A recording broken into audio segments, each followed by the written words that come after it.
teman-teman, simak video di samping yuk. Video di samping merupakan contoh budaya di dalam sebuah organisasi.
Assalamualaikum warahmatullahi wabarakatuh. Kami dari kelompok 1 mata kuliah manajemen lintas budaya yang dibimbing oleh Ibu Nova Mardiana SEMM yang beranggotakan Rifani Kurniawan, Agnes Eborsave, Siti Mutmainah, Ayang Nurmediana, dan Bimas Pro. Determinan budaya. Budaya merupakan bagian integral dari semua masyarakat manusia. Dengan munculnya globalisasi, gagasan budaya telah diambil pada makna yang lebih luas dan datang untuk menjadi elemen penting dari sebuah organisasi. Budaya organisasi dan etnografi. Ada berbagai tingkat budaya yang digunakan untuk mengeksplorasi dan mengukur budaya. Dasar dari beberapa metode ini terinspirasi oleh studi antropologi budaya sebagai metafora organisasi. Metafora adalah bagian dari sistem konseptual manusia yang fungsinya di semantik atau linguistik, yaitu untuk membantu kita memahami melalui perbandingan. Metafora adalah budaya dan memerlukan interpretasi, sehingga bahasa dan budaya pembicara membentuk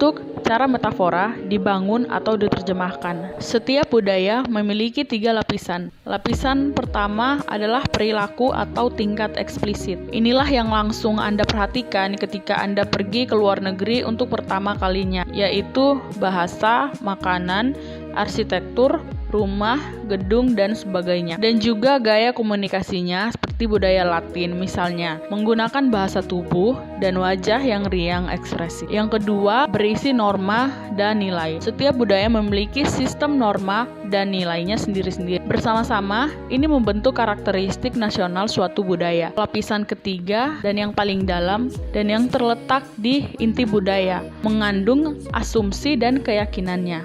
Pengaruh politik pada norma dan nilai itu sangat jelas. Itu dapat kita lihat ketika politik datang membawa kesatuan global untuk norma dan nilai kemanusiaan, sehingga menjadi penawaran ini dinyatakan secara formal ditetapkan dalam deklarasi universal hak asasi manusia di sejumlah negara. Asumsi budaya dalam manajemen itu ialah panduan yang berguna untuk memeriksa asumsi budaya dalam konteks yang manajerial dan menawarkan wawasan ke dalam pertanyaan tentang mengelola hubungan budaya dan bangsa. Ketika kita berbicara tentang budaya dan bangsa, maka harus kita bedakan. Ini sesuai dengan pendapat dari seorang tokoh yang bernama Tayyip pada tahun 2003. Ia memperjelas dengan mengambil contoh, yaitu bahwa budaya dari Kurdi ini memperluas ada di daerah Turki, Irak, dan Iran, sehingga dapat kita pastikan bahwa budaya dan bangsa itu berbeda. Budaya itu dapat mengangkang batas politik dari 2 atau lebih negara bangsa. Budaya nasional, yang mana budaya nasional ini dibentuk dari beberapa hal. Yang pertama, itu budaya nasional dibentuk dari keluarga. Keluarga ini merupakan unit sosial yang paling dasar yang sangat mempengaruhi, karena dia ditanamkan dari sejak bayi terkait dari lingkungan dan lain sebagainya. Agama, bagaimana keyakinan keagamaan seseorang ini berdampak signifikan terhadap pandangan seorang terhadap dunia. Pendidikan sangat mempengaruhi budaya nasional, maka dari itu kurikulum dan sistem yang ada dalam pendidikan harus terus-menerus diperbaiki via komunikasi massa.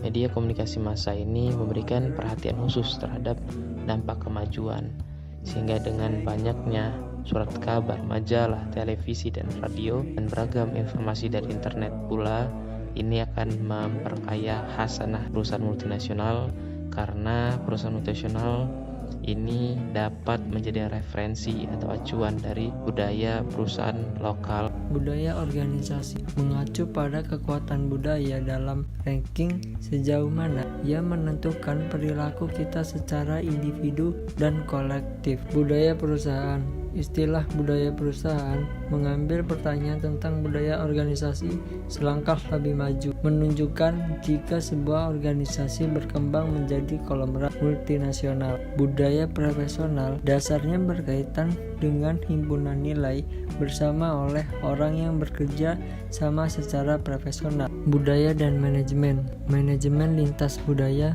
menjelaskan perilaku orang dalam organisasi di seluruh dunia dan menunjukkan orang bagaimana bekerja dalam organisasi dengan karyawan dan klien. Hofstede and Globe. Pada bab ini, kita mengeksplorasi konseptualisasi budaya dalam istilah dimensi, yang merupakan konsep yang memungkinkan variasi antara atribut budaya untuk Model dari antropologi sosial. Model ini menunjukkan bahwa pengelompokan budaya tertentu akan menampilkan orientasi tertentu pula. Seperti yang dikemukakan Diana Robertson pada tahun 2002, jika suatu budaya memiliki masa depan fokus waktunya, maka ia cenderung lebih menekankan pada pelestarian lingkungan demi generasi mendatang. Jarak daya rendah dan tinggi. Dalam budaya, jarak kekuasaan tinggi, manajer yang efektif pada dasarnya adalah otak yang fokus pada tugas. individualisme dan kolektivisme. Dimensi ini menyangkut pada diri sendiri yang berhubungan antara individu dan kelompok, yang mengukur sejauh mana individu-individu dalam masyarakat bersifat otonom dan sejauh mana mereka melekat pada grup. Budaya individualis berfokus lebih pada hak dan prestasi individu. Individu diharapkan mencapai tujuan mereka sendiri. Dalam lingkungan seperti ini, persaingan antara individu didorong sehingga memungkinkan mereka untuk memenuhi tujuan dan kebutuhan mereka selama sejalan dengan organisasi dan tempat mereka bekerja. Maskulinitas dan feminitas. Budaya yang sangat maskulin melihat pekerjaan sebagai tantangan yang menawarkan kemungkinan penghargaan dan pengakuan yang tinggi. Tekanannya ada pada kinerja, pada persaingan dengan orang lain untuk mencapai tujuannya. Budaya yang sangat feminin biasanya memberi perhatian lebih pada gambaran yang lebih luas, terutama pada hubungannya dengan orang lain di tempat kerja. Kualitas hidup adalah perhatian yang utama, tidak hanya dalam hal bagaimana pekerjaan itu dilakukan, tetapi juga dalam hal pencapaian pekerjaan tersebut. Penghindaran ketidakpastian. Dimensi keempat ini kita mengukur sejauh mana orang-orang dalam budaya tertentu menghindari ketidakpastian, sejauh mana mereka merasa terancam oleh situasi yang ambigu dan berisiko. Budaya menghindari ketidakpastian memandang hidup mereka sebagai pertempuran melawan kecemasan dan stres. Mereka mungkin bersedia menerima resiko yang sudah dikenal tetapi bukan yang tidak diketahui oleh mereka. Di dalam budaya, manajer juga menghindari ketidakpastian karena diharapkan untuk menjaga aturan dan peraturan dalam sebuah organisasi. Karakteristik budaya nasional. Di dimensi ini digunakan Hofstede untuk menggambarkan perbedaan budaya yang juga telah mengalami banyak ulasan kritis. Selain itu juga untuk mempertanyakan apakah 5 dimensi ini bisa benar-benar merangkup semua kompleksitas budaya nasional. Dimensi hingga kluster. Ketika dihadapkan pada tumpah ruahnya budaya untuk mencoba membuat semacam tataan yang memungkinkan budaya untuk dikelompokkan dalam kesamaan mereka, baik itu yang sangat umum tentang persamaan dan perbedaan antara budaya, agama, bahasa, geografi, etnis yang dianggap sebagai faktor yang relevan, seperti sikap dan nilai yang berhubungan dengan pekerjaan.